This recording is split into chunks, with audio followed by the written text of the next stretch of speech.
All right, Oval fans, this will be the review for Season 4, Episode 17, Bridge Over Troubled Water.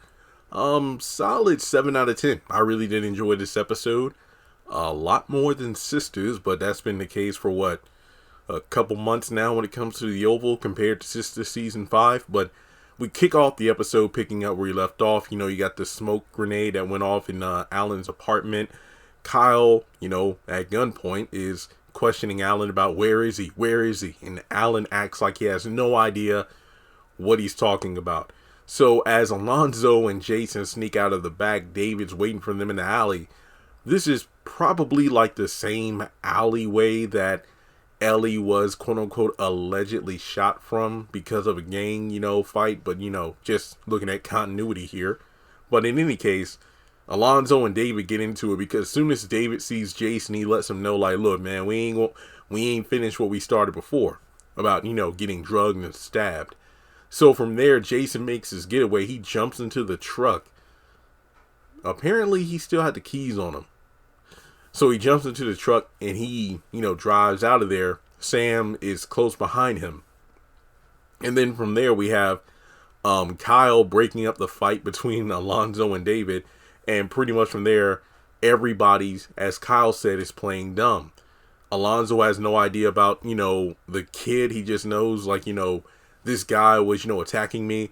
And then, of course, Alan doesn't know anything. So from there, Agent Kane is told to take David back to the White House. And even though Kyle doesn't believe Alonzo and Alan, he decides to let them go for now. But he's like, look, Alan, you're already on thin ice, but fine. Let me find out you're lying, though. So he goes. And Alonzo calls Sam just to ask, what was he supposed to do? Basically, act like everything's normal since, you and Alan are probably being watched right now. So from there, we go over to actually, to be more specific, Agent Kane is taking David to the bunker, to be interrogated. But we find out how well that goes at the end of the episode. So we have Kyle who calls Donald just to let him know, like, we lost the kid, but there's some other guy that's involved that we didn't know about, but he's being taken to the White House right away, and Donald wants to see him as soon as they get there. Again, David. So we go over to the White House, and Max lets Eli know that Victoria wants to come into his office to see him, and at first Max is inside the office, but Eli tells him, just wait outside the door, please, because of course Max doesn't trust these people. I think when Victoria came up to Max to ask him about the vice president, do you not trust me, Max? No, I do not, ma'am. Of course not. Why would he?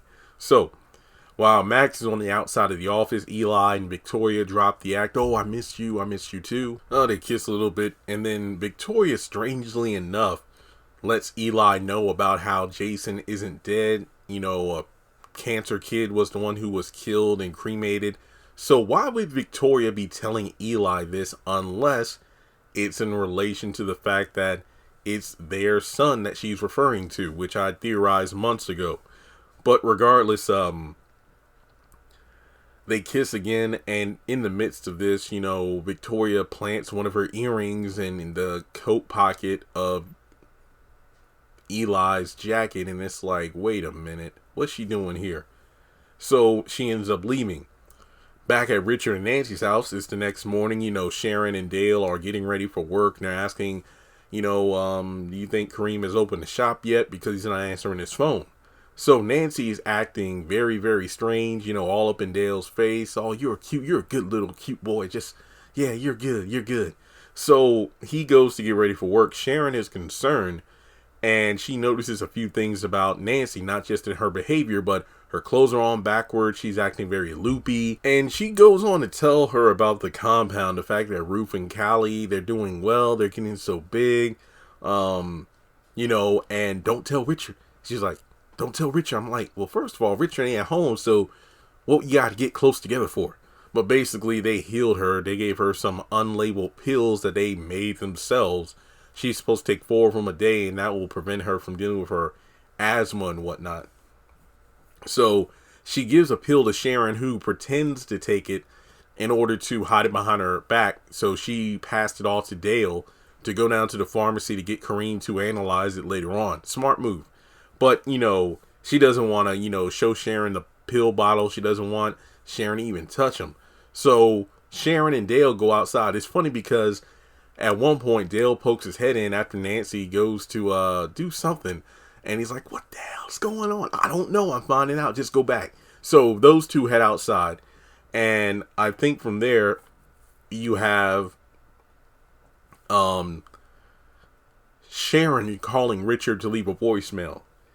And we go over to Donald, who tells Hunter in the Oval about the fact that, sir, the funeral is, soon, and we need to be ready for that. And Hunter doesn't want to do any of this. I don't think he's high at the moment. That's why he keeps asking for Alonzo. But then, Donald kind of interjects like, well, Alonzo doesn't have the drugs you asked for. I have no idea what you're talking about, Donald. And he doesn't want to go to the funeral because he knows it's a sham, because it's not his son that's actually, dead in the urn and whatnot.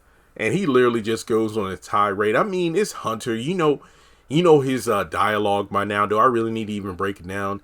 Give me a hot suppressed secretary. Give me, send me Alonzo. Find my son. Yada, yada, yada. Oh, yeah, it makes it clear, like, Donald, you are not my friend. Oh, yes, sir. Yes, sir. All right, so he bounces, and that's pretty much it. All right, from there, Dale gets to the pharmacy, but it's locked, so he calls Kareem. And I think that he said to get Sharon to open the door, but Sharon's back at the house. I believe that Dale was told to go to Kareem's to get the key. I think that was the situation there. But either way, the pharmacy is locked, so he needs to get the key so he can open it up. So from there, Norman comes in to let Kareem know that it's been handled and he needs to act normal. Apparently, Barry's body was discarded at a landfill. All right.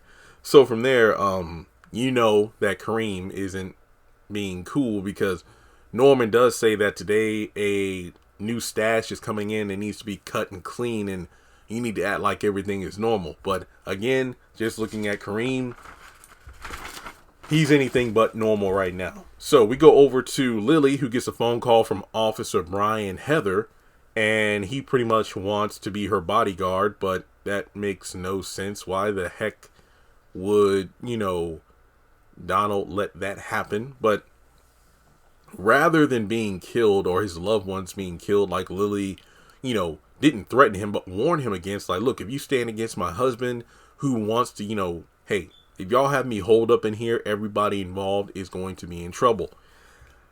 Instead of, killing people, he's lost his job. His credit's been ruined. He was about to get a house, and he wants revenge. But Lily again warns him, look, you are going to lose. This guy is big. He's political. He's powerful. 24/7 Secret Service detail or security detail. Back off. And he says, don't hit. And she's like, don't call this number again. And, well, if you ever call me, then I know what that means. Basically, he wants to go down guns blazing. And it's like, just don't do it. I don't know. So from there, we go over to the vice president's house. You have Simone and Bobby coming back from the event that they were going to. Simone talks about how her feet hurts, and, Bobby, bends down to take her heels off, and, she thanks him, but makes it clear, like, well, I'm not sexually attracted to you. And Bobby's like, well, I didn't really think you were, ma'am. Then there was no reason for you to constantly put your hand on my back as you were escorting me. Oh, I'm sorry, it won't happen again. Oh, I know it won't, because you won't be working my detail anymore. I need you to be by my husband's side with Max in case something goes down. Understood. And that's pretty much it. So Bobby is dismissed, and Eli comes in. Apparently he's there to make lunch, because every 2 weeks is like their anniversary to have lunch together. But I believe Eli's been so busy, he said, for like the past month, I haven't been able to do so, which makes sense, because if this was a nod to like the timeline, then you could argue that it's been almost, if not around a month, that the Franklin family took over the White House. Maybe not a full month, but, when you consider things like the vice president, getting ready to go to the White House just like the president, and since episode 1, it's been about a month, give or take. So from there, Eli goes into the kitchen, and Simone takes his jacket. She accidentally drops it, then notices the earring in there, and she puts 2 and 2 together. So over at Richard and Nancy's, Sharon sees Nancy freaking out over the pills because she feels something is wrong with Barry.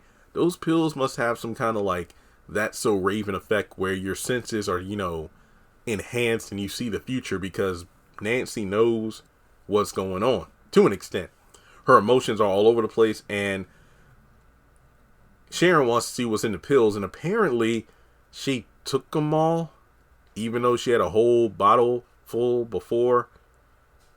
Not really sure why she did that at all, unless she just hid the pills somewhere because maybe she felt that Sharon might try to take them at some point.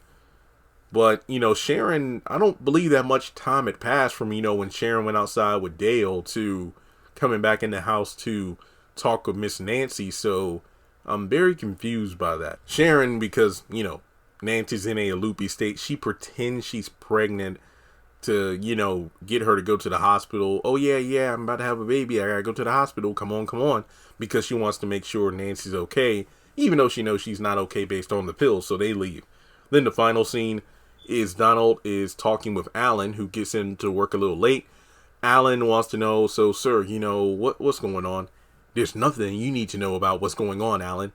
I'll take a coffee. Okay, so Alan leaves, and you got Kyle coming in, pretty much going over the details about Agent Kane. He calls him to see where he's at, and he took a back way through traffic to make sure he wasn't being followed, and as a result, he just wants to, be told that, hey, as soon as you get to the White House, Agent Kane, not press secretary, but chief of staff wants to see the prisoner. All right. So as they're driving, Davis tries to start small talk. Kane ain't having it. And then he notices all that water. So what he does is he takes the handcuffs around his wrist and puts them around Kane's neck to choke him out. And the car goes underwater. And that's the end. So this was a pretty solid episode. I am excited to see what's going on tomorrow night when we get to episode 18.